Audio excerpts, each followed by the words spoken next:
Assalamualaikum warahmatullahi wabarakatuh. Bagaimana kabarnya? Semoga sehat, semoga bahagia selalu berkumpul bersama keluarga tercinta dan semuanya tentunya sekarang ini sudah siap untuk menyaksikan live Instagram Mother and Baby Indonesia, di mana hari ini kita akan membahas mitos dan fakta seputar kontrasepsi. Jadi semua pertanyaan moms mengenai kontrasepsi akan dibahas dan nantinya juga akan bisa langsung ditanyakan dan nanti akan dijawab oleh Dr. Ari Aldila Pratama SPOG, dokter spesialis obstetri dan ginekologi Primaya Eva Sari Hospital. Kita akan langsung ngobrol-ngobrol karena saya yakin banyak sekali dari para moms yang sudah ingin tahu bahwa memang banyak yang masih bingung dalam memutuskan kontrasepsi apa yang akan digunakan setelah melahirkan atau setelah menikah. Nah, sudah ada bersama kita di sini Dokter Ari. Selamat sore Dokter Ari. Halo, selamat sore Mbak Enji. Gimana kabarnya? Selamat sore Mas. Sehat. Iya, apa kabar Dokter Ari?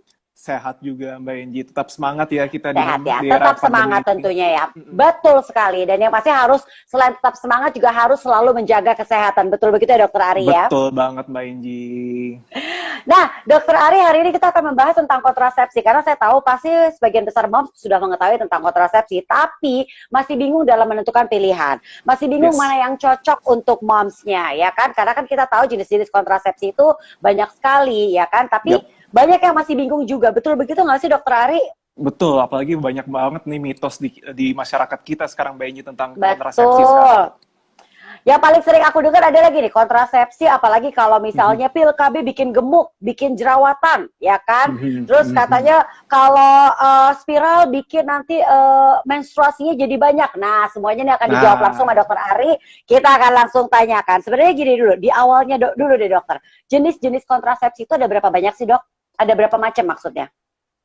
Jadi banyak sih sebetulnya kontrasepsi. Jadi kontrasepsi itu ada yang hormonal, ada yang tidak hormonal juga. Nah, dari yang hormonal tadi sudah Mbak Ji sebutkan tadi yang bisa menyebabkan mungkin jerawatan. Nah, itu hormonal biasanya pil KB atau suntik, suntik, implan. Itu merupakan salah satu yang hormonal tuh. Nah, ada juga yang non hormonal Mbak. Tadi udah disebutkan IUD. IUD itu spiral. Nah, spiral itu salah satu yang non hormonal. Ada juga yang non hormonal seperti misalkan kondom. Itu juga alat kontrasepsi tuh. Iya, benar. Nah, dari beberapa kontrasepsi yang disebutkan oleh dokter, mana yang paling yang paling banyak pertama yang dipakai oleh para moms tuh biasanya apa sih dokter? Paling banyak ya Mbak. Kalau misalkan pasien-pasien saya paling simple itu adalah mintanya suntik aja.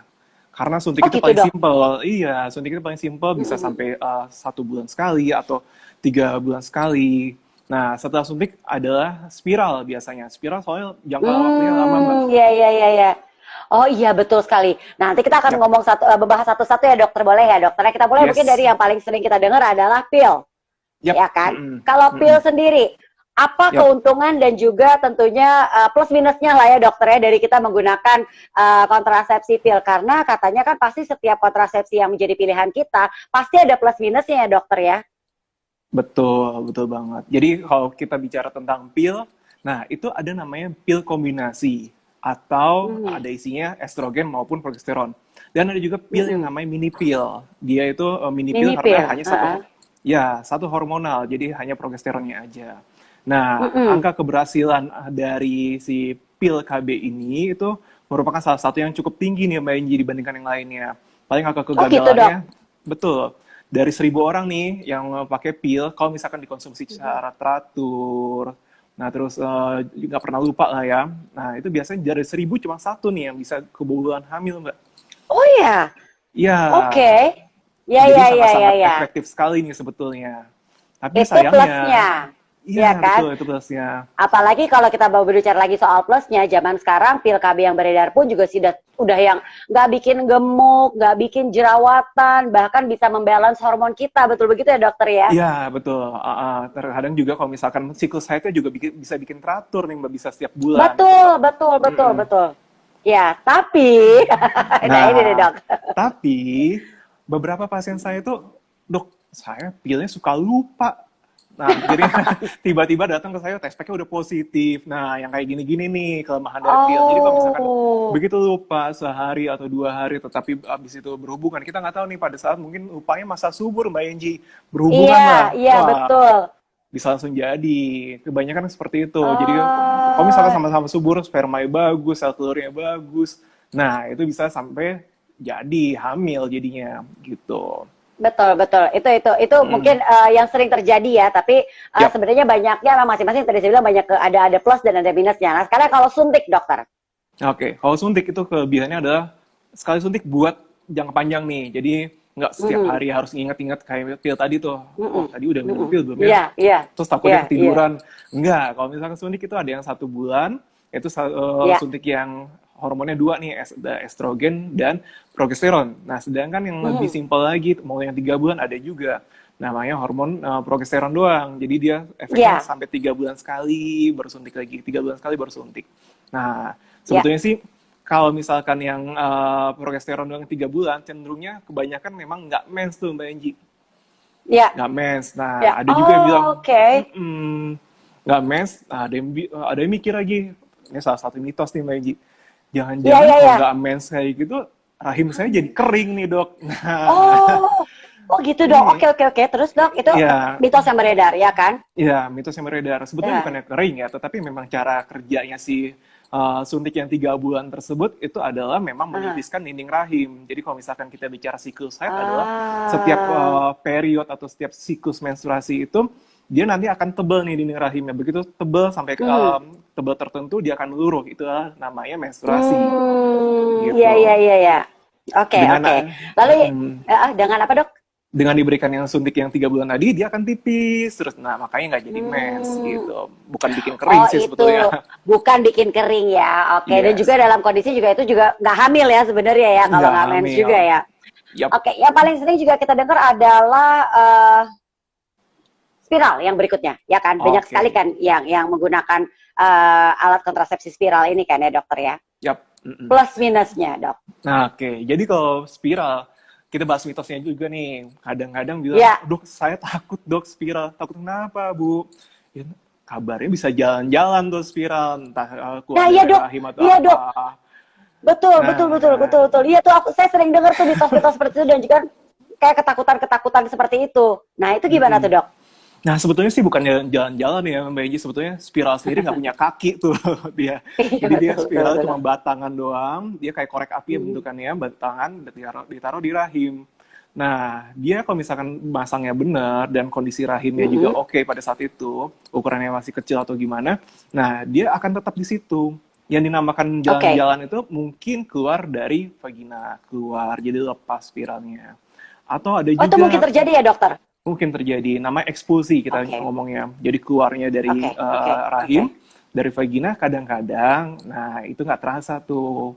Nah pas dicek, oh kok benangnya nggak ada, kita USG, loh spiralnya juga Udah nggak nggak ada. ada spiralnya? Nah dibilangnya jalan-jalan. Oh, oh padahal Gitu. emang ya istilahnya copot lah ya kalau bahasa awam orang Copot, awamnya ya dok. Oke, ya oke, oke, betul, oke, baik, copot. baik. Mm-mm. Ya, ya, ya. Itu yang sering terjadi mitosnya ya. Tapi Yes. sebenarnya plus minusnya dari kita menggunakan kontrasepsi spiral itu apa nih dokter Ari? Oke, jadi kalau misalkan spiral, plusnya pertama, dia bisa sampai 5 tahun. Bahkan ada yang bilang Mhm. sampai 8 tahun, tetapi saya tidak menyarankan. Biasanya kalau lebih dari 5 tahun, pada saat kita mengganti atau misalkan mau copot nih, itu cenderungnya agak lengket Mbak Mhm. Angie. Nah, jadi Oke. makanya 5 tahun itu adalah salah satu keuntungannya nih. Jadi nggak kayak pil, tadi Ya, kan pil harus tiap ya benar, benar, hari, benar, benar. Setiap suntik ada yang hari. sebulan, Belum pakai tiga lupa ya. bulan. Iya, belum pakai lupa Mhm. bener. Lupa jadi deh. Ya. Ah Nah, iya terus benar dok. Nah, Ya, terus ya. kalau misalkan spiral ini kan bisa sampai 5 tahun. Jadi efek jangka panjangnya itu buat menjarangkan Mhm. kehamilan. Misalkan anaknya yang Ya. ini baru lahir nih langsung pakai spiral. Nah, mau dijarakin 5 tahun boleh pakai spiral. Jadi sekali Mhm. kontrasepsi udah sampai nanti mau planning anak kedua juga oke. Nah, terus keuntungan Oke. keduanya keberhasilan buat punya anak lagi atau artinya kesuburannya itu Ya, ya. nggak terganggu nih Mbak Inji. Ada beberapa Ya karena hormonal memang. nggak bermain dengan hormon istilahnya ya. Ya, betul. Nggak bermain Ya, dengan ya, hormon. ya. Begitu kita copot nih Ya, ya. spiralnya. Udah, kalau misalkan sama-sama subur, sperma bagus, sel telur bagus, ya bisa hamil langsung. Ya, Nggak perlu nunggu-nunggu oke. sampai siklusnya harus bener dulu atau gimana. Oke, Gitu. nah minusnya dok, yang nggak enak ya dari pakai spiral. Nah, kadang-kadang nih, kalau dari pasien saya, apalagi suaminya bilang, dok nggak enak dok pada saat, maaf nih, pada saat berhubungan, oh Oh, iya terasa. iya iya iya iya iya. Oh Itu, gitu. itu minusnya. Oke. Oke. Nah, selain Dok itu, sebelum selain itu, kenapa dok? selain itu yang tadi, jadi dia bisa lepas. Kalau misalkan memang, makanya Ya ya spiral itu betul betul. paling tidak harus 1 tahun sekali kita kontrol, paling nggak dari Ya, USG juga kontrol ya bisa. dokter ya. Masih bagus nih posisinya, oke. Nah, itu Ya. takutnya kan dia lepas, Mbak Inji. Betul, betul. Sebelum kita bahas kontrasepsi yang berikutnya kondom, ini ada pertanyaan dari Nurul Syafitri. Temanku pasang spiral nih, kebobolan sampai anak lahir dan sekarang udah hampir 5 tahun belum ketemu spiralnya dok. Bahaya nggak dok? Nah ini kayak ada dua pertanyaan nih. Kok pakai spiral bisa kebobolan dok? Ya kan? Tapi ini kejadian Oke. juga sama beberapa teman saya. Lalu yang berikutnya, sampai anak lahir spiralnya nggak ketemu udah 5 tahun. Nah itu bahaya nggak dok? Oke, jadi gini, pertama, kalau misalkan pada saat pas hamil nih, pas hamil kan pasti kontrol. Nah, pada saat kontrol kan di Ya, USG nih, di USG itu di rahimnya ada nggak spiralnya? Pertama itu. ya, Kalau misalkan cuma ada bayinya atau kantong kehamilan yang awal-awal kan kantong kehamilan tuh Mbak Inji. Nah, cuma ya. memang ada kantong kehamilan aja, nggak ada spiralnya, berarti kemungkinan besar spiralnya sudah keluar. Yang tadi saya sebutkan Oh, yang tadi eksklusi. dokter jelaskan ya. Betul, betul, betul Iya. dok. Ya, Nah, berarti kan keluar, nggak ada lagi nih alat kontrasepsi yang di dalam. Jadi ya, berhubungan sama ya. suami, jadilah babynya. Nah, berikutnya Oh, berbahaya nggak terjawab. Iya, sih? iya, iya. Iya, iya, iya, iya. Ha, Mm-mm. ha, ha. Nah, kedua tadi berbahaya nggak sih? Sampai udah lahiran nggak ketemu juga. Ya, sebetulnya bukan Mm-mm. ya nggak ketemu. Memang sudah keluar tetapi Udah tidak copot. dirasakan. Iya, udah copot duluan. Betul, terjawab sudah. Ini ada pertanyaan dari Kiki Laras. Yang dokter untuk KB, kalau untuk setelah melahirkan anak pertama, sebaiknya pakai KB apa ya? Spiral atau pil atau suntik? Oke, jadi kalau misalkan habis melahirkan, prinsipnya mau apa nih? Ya, Mau ya. menjarangkan kehamilan atau ini baru anak pertama ya? Berarti pasti Menunda, baru. ya menunda, menjarangkan, menunda. Nah itu kita banyak pilihannya. Spiral bisa. Nah terus kalau misalkan Mm-mm. mau suntik juga bisa. Tetapi ingat, suntiknya harus yang 3 bulan, yang hanya progesteron saja. Tidak disarankan yang satu Iya. bulan, karena 1 bulan ada apa? Ada estrogen. Nah tentunya begitu Oh ya benar. anak lahir kan pingin nyusuin tuh Mbak Inji. Jangan sekali-sekali Betul. KB yang ada estrogennya. Itu akan menekan Oke. produksi dari ASI itu Mbak Inji. Nanti ASI-nya jadi Ini input kering. yang bagus sekali nih. Oke, oke. Jadi jangan sekali-sekali suntik yang ada apa tadi dok? Estrogen. Jadi suntikan 1 bulan tidak Oke, disarankan oke. pada Oke, suntik karena satu akan bulan bisa tidak membuat disarankan. ASI jadi tidak lancar. Oke, oke, Betul. Nah, selain itu kan juga ada oke. yang namanya pil KB. Pil KB juga jangan Ya, pakai yang kombinasi tadi. Kombinasinya yang ada estrogennya juga tuh. Kalau misalkan mau ya. pilih pil KB, pilihnya mini pil. Mini pil itu mini, artinya Mhm. cuma satu nih si hormonnya, progesteronnya saja. Nah, itu Ya, ya. relatif aman buat ASI-nya. Gitu. Iya sih. Oke. Nah, terakhir ya dok. Berarti kan masih ada satu kontrasepsi, bukan terakhir sih, bukan terakhir pertanyaan ya dok. Tapi kita ngebahas soal tadi plus minusnya kontrasepsi nih, yaitu Oke. kondom. Ya kan? Nah, kalau ini Yes. apa dok? Oke. Kalau kondom itu adalah suatu metode barir ya kalau kita ngomongnya. Jadi antara Mhm. si penis dengan si vagina ada sarungnya lah ibaratnya. Nah, pada Iya. saat ejakulasi, nah si sperma itu masih dalam sarungnya. Nah, metode itu sebetulnya harus dipakai dengan tepat nih. Memakainya pas kapan, copotnya juga kapan. Karena apa Mbak Inji? Angka kegagalannya paling tinggi di antara yang lainnya. Jadi kalau misalkan yang Oke. lain tadi misalkan 1000 orang nih tadi yang pil paling cuma satu yang gagal yang Pil bisa hamil. satu Nah, ya. tapi kalau Ya, misalkan ya. pakai kondom dari 1000 orang itu mungkin dari 200 orang bisa hamil. Jadi angka Wow, wah, kegagalannya cukup lumayan tinggi tinggi. dong. Iya, iya. Betul. Oh, Angka oke. keberhasilan hanya Kan 80%. Jadi kebobolan 20% lumayan tinggi tuh Mbak Inji.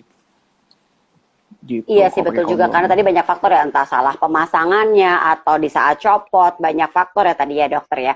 Oke, Iya, kita satu baca lagi mungkin pertanyaan lagi ya bocor dok. juga. Ada, nah itu dia satu lagi benar. Ini ada pertanyaan dari Iya. Elok_FK dok. Dok usia anak saya sekarang 6 bulan, 6 bulan lebih dan dia sudah mulai MPASI. Nah sampai sekarang saya belum mens dokter, tapi saya belum Aha. pernah KB apapun. Gimana ya dok? Oke, jadi ada namanya MAL, metode amenorrhea laktasi. Jadi metode amenorrhea itu tidak mens, laktasi itu ada menyusui. Jadi metode pada saat seorang ibu habis melahirkan dengan menyusuinya teratur, artinya paling tidak 3 jam sekali disusui atau dipumping, ya ibaratnya si payudaranya mengeluarkan ASI terus selama paling tidak 3 jam sekali. Nah itu sangat efektif juga tuh Mbak Inji sebagai kontrasepsi. Oh itu istilah tuh kontrasepsi alami gitu kalau di antara ibu-ibu tuh pasti bilangnya gitu ya dokter ya? Betul, kontrasepsi alami. Selama catatan ibunya belum menstruasi kembali gitu, itu bisa jadi kontrasepsi juga. Oh iya. Nah itu normal tuh tadi Bunda tadi sebelumnya bilang saya belum mens hidup udah 6 bulan, ya bagus malah jadi sebagai kontrasepsi alami tadi Mbak Inji. Oke, benar-benar itu bisa kita lakukan juga ya dokter ya, tapi dengan catatan belum mens dari awal setelah melahirkan tadi ya dokter ya. Oke, ini pertanyaan berikutnya dari Wieta. Wieta bilang gini, ini mungkin baru bergabung, kalau suntik KB 3 bulan dan tidak menstruasi itu normal nggak sih dok? Oke, jadi sebetulnya tadi udah sempat kita jelasin ya Meji ya, tujuan dari suntik KB. Tapi mungkin baru bergabung ya. Ya, halo Mams Wita ya tadi. Ya. Nah, jadi kalau misalkan si suntik KB 3 bulan tadi, tujuannya adalah untuk menipiskan dinding rahimnya. Kalau misalkan dinding rahim tipis, otomatis tidak ada cikal bakal dari darah menstruasinya tersebut. Bukan artinya rahimnya kering, Dokter atau darah Ari. menstruasi mana-mana. Halo? Ya, mungkin tadi agak terputus dokter. Mungkin boleh diulang lagi dok? Oke, saya ulang tadi. Jadi kalau misalkan KB suntik 3 bulan, itu kan memang tujuannya untuk menipiskan dinding rahim nih. Suatu menstruasi akan terjadi kalau misalkan dinding rahimnya tebal. Nah, pada ketebalan tertentu dia akan luruh. Nah, tujuan dari suntik KB 3 bulan itu adalah menipiskan, sehingga membuat tidak menstruasi. Dokter Ari. Bukan dibilang rahimnya kering lah, atau darah mensnya kemana, nggak tahu kemana, takutnya keserap jadi darah kotor. Enggak. Jadi sebetulnya darah menstruasinya sendiri tidak diproduksi, gitu Mbak Inji. Oke, itu terjawab jadi ya tadi ya untuk Moms Wieta ya. Oke, berikutnya ini ada pertanyaan dari Kori 62, ini bagus ya dokter. Kapan waktu yang tepat menggunakan kontrasepsi setelah melahirkan? Tadi sebenarnya dokter sudah menjelaskan ada yang namanya kontrasepsi alami yang bisa dilakukan oleh moms, yaitu di saat baru melahirkan, belum menstruasi, dan dengan menyusui itu termasuk kontrasepsi alami. Tapi kalau mungkin ingin pasang kontrasepsi, istilahnya mungkin gitu kali ya, kapan waktu yang tepat setelah kita melahirkan? Apakah langsung atau memang dijarakin dulu, gimana nih dok? Oke, pertanyaannya bagus sekali nih, Mbak Inji. Jadi, kapan waktu yang tepat? Artinya golden periodnya ya, golden periodnya kapan nih? Betul. Pasang kontrasepsi. Nah, tergantung. Mungkin ini untuk suntik dan untuk suntik dan spiral kali ya dokter ya? Ya, kalau spiral itu bisa langsung tuh Mbak Inji. Jadi pada saat si ari-ari bayi udah lahir, placenta atau ari-ari itu lahir, nah kita bisa langsung taruh tuh si spiralnya di rahimnya, kan kontraksi rahimnya jadi bagus, rahimnya tadi yang besar jadi kecil, udah taruh aja, selesai, udah terpasang sekalian tuh. Ya jadi ya sekalian, nggak merasa sakit lagi. Tapi kalau misalkan pada saat itu nggak terpasang nih, si spiralnya bisa dipasang, itu direkomendasikannya adalah kalau udah selesai masa nifas. Kapan sih masa nifas selesai? Biasanya 6 minggu. 6 minggu selesai, pasang spiralnya. Nah, antara lahir, antara 24 jam setelah lahir sampai masa nifas, itu tidak disarankan. Jadi setelah masa nifas baru dipasang lagi boleh. Baru? Oke. Kalau untuk kontrasepsi yang pil misalnya, kapan jadi kita mulai mengkonsumsi pil KB tersebut setelah kita melahirkan, dok? Oke. Setelah selesai masa nifas juga, dok? Jadi kalau misalkan pil, ada yang merekomendasi pil atau suntik ya, sekalian karena ini hormonal semua nih. Pil atau suntik ada yang merekomendasikannya juga setelah masa nifas, artinya 6 minggu setelah lahiran. Nah, tetapi hati-hati, ada laporan kasus yang begitu lahiran, dia terjadi ovulasi. Ovulasi itu masa subur tuh, bisa lebih cepat. Nah, ada juga yang merekomendasikan, ada juga yang merekomendasikan dimulai dari 2 minggu, tetapi tidak lazim sih Mbak. Kita biasanya selesai nifas dulu, baru kita kasih pil atau suntiknya tadi. Gitu. Oke. Ini ada satu pertanyaan juga yang menarik nih dari Momels_diary. Saya yakin mungkin dokter juga sering mendapatkan pertanyaan ini. Dok, kontrasepsi apa yang tidak mempengaruhi ASI? Mungkin pertanyaan pertama, kontrasepsi itu mempengaruhi ASI ya dokter? Oke, pertanyaan pertama.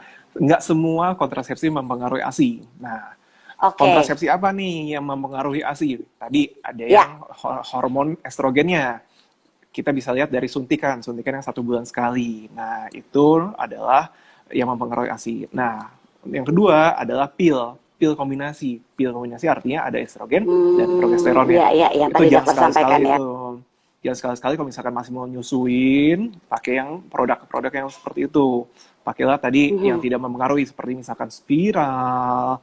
Nah, terus Spiral. juga ada yang suntikan 3 bulan, ada yang mini pill. Nah, itu relatif aman. Nah, satu lagi ada yang namanya implan. Implan Nah, itu iya, iya, adalah iya, iya. kalau misalkan bahasa awamnya ada susuk tuh, Mbak Inji. Susuk, iya dokter. Iya, iya, kita lupa Ya, membahas ini dok. Iya, itu juga ada ya dokter ya. Iya, iya, iya. susuk. Tapi udah agak jarang Iya. sekarang yang pakai itu Mbak Inji. Nah, susuk itu Oh taruhnya di gitu dokter. lengan sini Heeh. nih, lengan. Nah, di lengan Heeh. dipasang susuknya itu kayak batangan juga, batangan yang beredar sekarang di pasaran adalah 2 nih batangannya. Nah, Iya, nanti iya. dipasang bisa untuk jangka lama, bisa sampai 5 tahun juga, gitu. Baik, baik. Wah, terjawab nih ya. Ini ada dari Mm-mm. Dila underscore Kinusa. Dok, bulan lalu saya melahirkan sesar. Langsung dipasang Yes. tuh IUD. Darah Mm-mm. nifasnya keluar sedikit, bahkan nggak ada. Tapi kalau Mm-mm. agak kecapean, darahnya keluar lagi. Itu masih Mm-mm. darah nifas atau pendarahan atau bahkan udah masuk menstruasi itu dokter? Nah, yang pertama harus kita ketahui adalah saat ini lahiran. Kalau misalkan, Halo dokter, halo dokter Mbak Inji, Ari. halo Mbak Inji, suara Ya, saya jelas. dokter. Halo Mbak Inji. Jadi, Ya, ya, oke. Ya, tadi agak halo. terputus. Baik, silakan dokter. Oke, Ya. sip. Jadi pertanyaan pertama adalah kapan nih mams tersebut lahiran? Apakah sudah lewat masa nifas atau belum? Pertama itu. Kalau misalkan sudah lewat Hmm. masa nifas, saat ini perdarahan, berarti udah masuk mungkin menstruasi lagi gitu. Kalau misalkan sebelum Hmm. masa Hmm. nifas masih ada perdarahan, nah kita evaluasi nih perdarahannya karena apa? Apa mungkin kontraksinya Ya. kurang baik, atau mungkin ada sisa ari-ari yang di dalam. Nah itu harus jadi Hmm. evaluasi tersendiri. Nah kalau misalkan memang Oke. udah lebih dari masa nifas, ya mungkin kemungkinan besar adalah udah menstruasi nih saat ini. Gitu Mbak Inji. Oke, ini bisa dikonsultasikan kepada dokter kandungannya. Mungkin lebih baik itu Ya, juga kali ya dokter ya. Oke, ini yes, ada betul. ayu.wnn. Dok, kapan sih Hmm. bagusnya untuk pasang spiral? Setelah Hmm. mens, sesudah mens, atau waktu mens tinggal sedikit? Wah, ini juga pertanyaan yang mungkin sering ditanyakan ke dokter nih ya. Masih bingung, mungkin baru Oke. punya anak terus bingung, kapan Hmm. ya gitu ya. Oke, jadi sebetulnya sih nggak ada waktu base periodnya ya. Ada yang bilang pada Hmm. saat menstruasi, hari pertama, Iya. hari kedua supaya supaya si leher rahimnya lebih kebuka. Sebetulnya bagi kita sih nggak ada perbedaan ya untuk memasang tersebut. Nah, mungkin perbedaannya adalah pada saat kita pasang itu kan kemungkinan besar ada gesekan tuh Mbak. Jadi antara si Mm-mm. batang spiralnya dengan dinding rahim. Nah, itu mungkin akan terjadi perdarahan. Dikit tapi Mhm. biasanya perdarahan. Nah, biasanya Ya. kenapa disarankan pada saat menstruasi supaya perdarahan itu ibaratnya nyaru nih dengan perdarahan menstruasinya. Seperti itu Oh, tujuannya. baik. Mm-mm. Oke, jadi sebenarnya kapan aja juga boleh ya dokter Kapan ya? aja nggak Nggak ada masalah. waktu terbaik gitu ya. Nggak ada Nah, ini waktu ada terbaik, pertanyaan kapan yang aja. kebalikannya dari pertanyaan sebelumnya nih dokter. Dari Mm-mm. Susanti.Amanda, dok, kalau kalau kebalikannya gimana dok? Saya KB suntik 3 Yap. bulan tapi haid malah panjang. Kenapa ya Mm-mm. dokter? Oke, Oh, ini memang ini banyak sekali ya problematika dari memakai kontrasepsi ini ya dokter ya. Dan ya beda-beda betul. setiap moms itu permasalahannya ya. Betul, setiap individu bisa-bisa Ya, beda-beda nih responnya nih betul jadi Mbak betul. Eji. Ini menarik banget ya. Oke, secara normal tadi kalau misalkan yang 3 bulan kan isinya progesteron tuh, aturan nggak mens Mm-mm. karena jadinya tipis tuh dinding rahimnya. Tapi pada mam Iya, yang ini nih tersebut adalah jadinya malah perdarahan banyak, iya, memanjang. pala-pala panjang, Nah, iya. berarti kan terjadi suatu perdarahan abnormal ya, perdarahan yang tidak normal nih pada saat ini. Nah, itu harus Hmm, diperiksakan tuh. Apakah memang ada struktur ya, anatomisnya sendiri dari mungkin rahimnya ada masalah. Nah, itu ya, harus dievaluasi apakah ada miom, ada ya. adenomyosis atau bisa ada polip juga. Nah, itu Oh iya dicari betul. tahu tuh. Jadi bukan murni mungkin dari si suntik 3 bulan ya, tetapi mungkin ada Ya, permasalahan lain yang tadi Mbak Enji. ya. Saya juga ingin tanya nih dok, karena ini kayak boleh ya saya curhat juga ya moms ya. Boleh banget. Jadi kalau saya karena ada kista miom dan endometriosis disarankan untuk pakai pil KB untuk membuat menstruasi juga teratur dan tidak banyak. Dan benar sih Oke. dok. Jadi Yap, memang kadang-kadang ada faktor-faktor itu juga tadi ya dok, seperti yang tadi dokter ya, sampaikan ya. betul betul. Dan Iya, kadang-kadang dengan pemberian pil KB pada kasus endometriosis itu bisa mengurangi rasa nyeri haid juga tuh Mbak Enji. banget dokter, banget. Iya, Yap. itu saya rasakan banget. Iya, iya, iya. Oke, Oke. dok, pertanyaan selanjutnya. Ini pertanyaan adalah kontrasepsi tidak diperlukankah bagi wanita di atas 35 tahun? Apakah benar begitu, dok? Oke, pada prinsipnya kan kalau misalkan di atas 35 tahun pun selama belum Ya, menopause masih bisa tuh hamil tuh Mbak Enji. ya, Nah, ya, selama masih ada siklusnya atau ada periode menstruasinya, nah seorang wanita itu bisa hamil. Kalau misalkan pada saat berhubungan, sel spermanya bagus, ya. sel telurnya bagus, itu bisa hamil. Nah, jadi kalau menurut saya sih di atas 35 tahun tetap harus.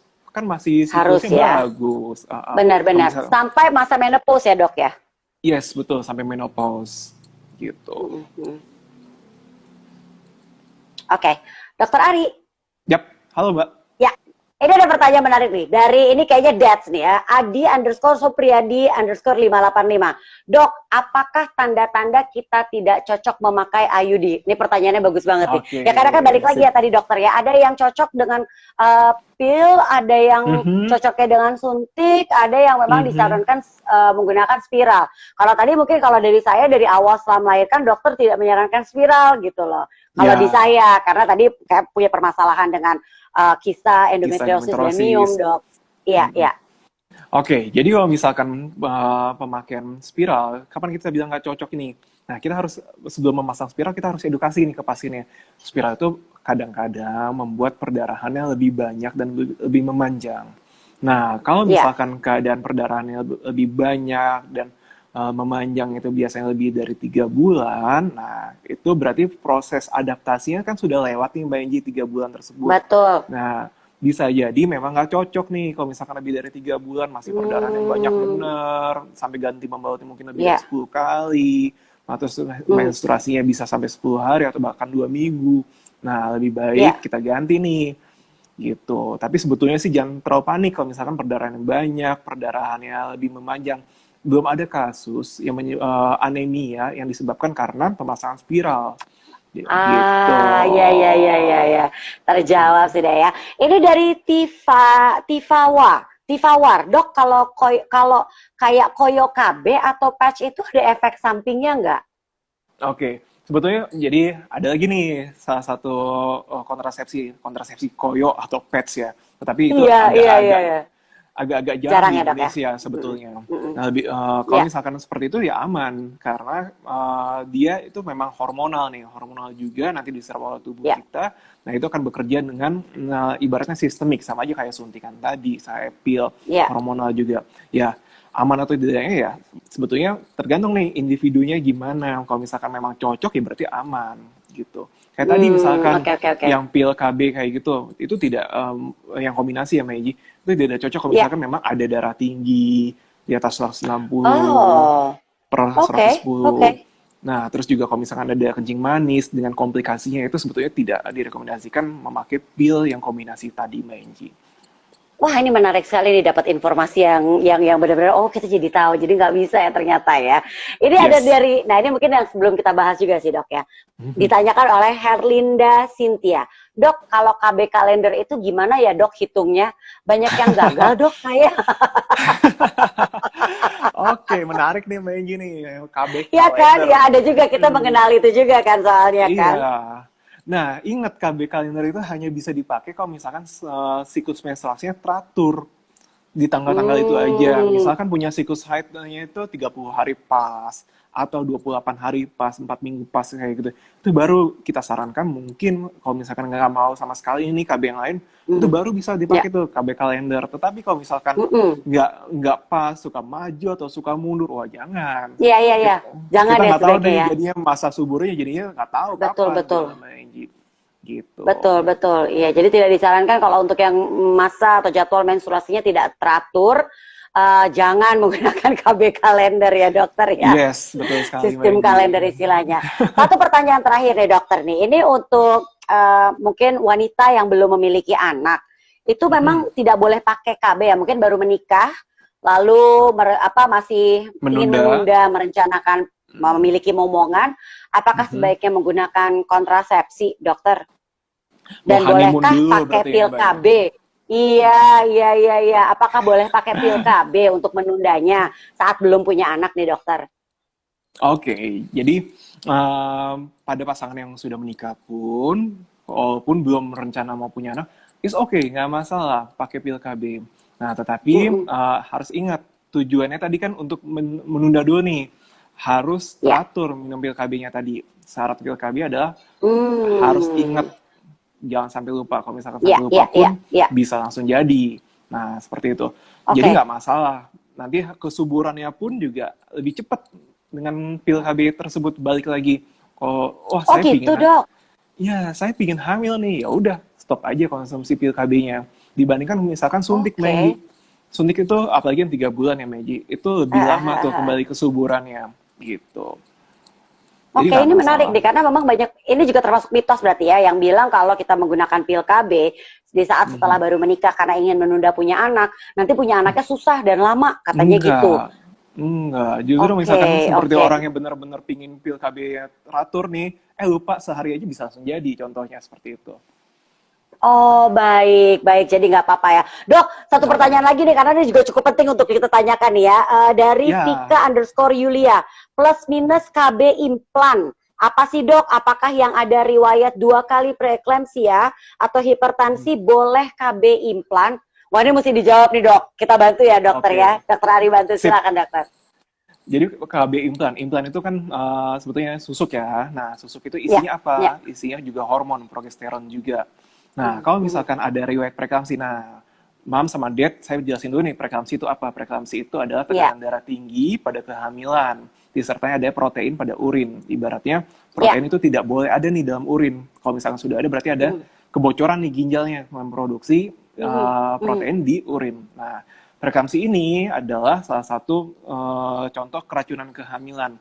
Kalau misalkan memang ada riwayat preeklamsi tersebut, berarti kan ada riwayat tekanan darah tinggi. Nah, kita lihat nih kondisi saat ini. Kondisi saat ini stabil tidak nih si mamsnya. Ya. Kalau misalkan memang masih darah tinggi, saat ini ya kita tidak sarankan buat pemberian susuk tadi. Tapi Oh baik. kalau misalkan tekanan darah tingginya sudah selesai nih, karena penyebab tekanan darah tinggi pada preeklamsi adalah karena memang area-area tersebut keluar, nggak ada Mhm. lagi nih tekanan darah tingginya, berarti kan saat ini aman nih, tensinya juga normal. Is okay, nggak Ya. masalah, pakai aja si susuknya. Gitu, Mbak Enggi. Oke, jadi nggak apa-apa ya. Aduh dokter, Yap. perbincangan kita hari ini menarik sekali. Pertanyaan juga tidak berhenti-berhenti masuk nih. Ingin menanyakan soal mitos dan fakta mengenai kontrasepsi. Sayang sekali waktu kita terbatas. Kayaknya memang kita harus adakan lagi nih sesi yang berikutnya nih. Bahkan kalau ini sudah pandemi sudah berakhir, mungkin kita harusnya bikin talk show nih bareng sama dokter Ari nih ya. Karena Betul. seru sekali membahas Siap. mitos fakta kontrasepsi. Banyak banget dari para moms, bahkan Mhm. dads yang Yap. masih nggak terlalu paham tentang pemilihan kontrasepsi yang pas dan cocok untuk kita. Dan juga kan pasti kan kayak Ya. tadi, ada yang ingin menunda, ada yang memang Hmm. ingin kasih jarak, ada yang udah ini yang terakhir gitu kan ya dokter ya. Top Itu gitu ternyata ya. beda lagi ya. Wah ada yang bilang mau lagi ya. Nanti mungkin kita akan adakan lagi sesi berikutnya Oke. nih ya. Follow apa jilid 2 nih bersama dokter Ari ya. Terima kasih Siap, banyak Mbak Enggi. dokter Ari Aldila Pratama SPOG, dokter spesialis obstetri dan ginekologi Primaya Eva Sari Hospital. Terima kasih banyak ya dokter atas waktunya dan juga penjelasannya Terima yang kasih benar-benar juga, Mbak membuat Enggi. kita jadi tahu banyak mengenai kontrasepsi. Sampai ketemu lagi, jaga kesehatan ya dokter. Terima kasih Oke, see you, Mbak dokter. Enggi. Thank you, Madara. Bye. Bye. Ya, dan terima kasih juga untuk para moms yang sudah menyaksikan. Wah, ini memang benar nih, kayaknya mesti dibikin seri kedua ya. Dua nih, karena ternyata pembahasan mengenai kontrasepsi ini banyak sekali yang masih belum kita mengerti. Nanti deh ya Mams ya, makanya follow Instagram Mother and Baby IND, dan juga simak, kita akan selalu memberikan informasi-informasi dan juga tentunya live Instagram Mother and Baby diadakan paling tidak seminggu 3 kali. Tentunya info-info akan terus kita berikan untuk Anda para moms dan juga dads. Saya pamit dulu, kita ketemu lagi di lain kesempatan. Wassalamualaikum warahmatullahi wabarakatuh. Selamat sore.